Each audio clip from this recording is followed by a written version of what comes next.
নমস্কার বন্ধুরা, চলে এসেছি আরও একটা নতুন ব্লগ ভিডিও নিয়ে। আপনারা হয়তো ভাবতে পারেন সব কিছু ভিডিও বানিয়ে দিতে হয়, কিন্তু কি করব বলুন। আমরা হলাম কন্টেন্ট ক্রিয়েটার, নতুন নতুন কন্টেন্ট আমাদের দিতে হবে। প্রত্যেক দিন নতুন কন্টেন্ট কোথায় পাবো বলুন তো। যাই হোক, আজ মাকে বলেছিলাম দুপুরে রান্না না করতে, আমি খাবার পাঠাবো।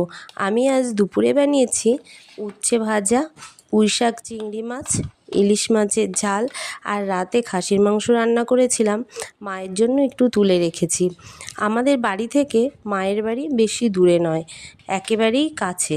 আমাদের বাড়ি থেকে একটু হেঁটে আসলেই পাকা রাস্তা, রাস্তার এই পাশে আমাদের বাড়ি আর ওই পাশে মায়ের বাড়ি। এত কাছাকাছি শুনে আপনারা ভাবতে পারেন তাহলে আমাদের কি লাভ ম্যারেজ? না বন্ধুরা, আমাদের অ্যারেঞ্জ ম্যারেজ, দেখাশুনো করেই বিয়ে। আপনাদের সাথে কথা বলতে বলতে আমার ভাত রেডি করা হয়ে গেছে। এবার চললাম মায়ের বাড়ি। এখন বাজে দুপুর 1টা। ছেলে মেয়েকে বললাম তোমরা একটু বসো, আগে দিদাকে ভাতটা দিয়ে আসি, তারপর তোমাদের এসে ভাত দেব। ওখানে আমার মামার বাড়ির দিদা ও দাদু আছে।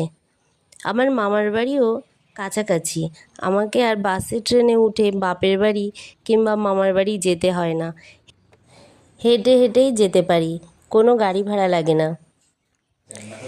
এটা হলো আমাদের গ্রামের হাই স্কুল, আর এর পিছনে এটা হলো বড় পুকুর। এখানে সব অনুষ্ঠানের জন্য জল তুলতে যাওয়া হয়। এসে গেছি এবার মায়ের বাড়ি। ওখানে গিয়ে দেখি দিদা স্নান করে সবে বার হয়েছে। আমি মনে করলাম ঠিক টাইমে এসে গেছি। আমি ভাবছিলাম দেরি হয়ে গেল কি না।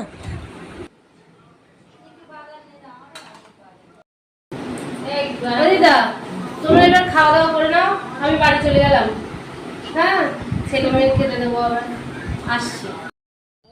আসার সময় মা আবার কিছু সবজি দিল, বলল যে কলা আর গাজর, আর ছিল কিছু টমেটো, বললো এটা নিয়ে যা। এবার বাড়ি চলে এলাম। বন্ধুরা, আমার এই ভিডিওটি আপনাদের কেমন লাগলো অবশ্যই কমেন্ট করবেন।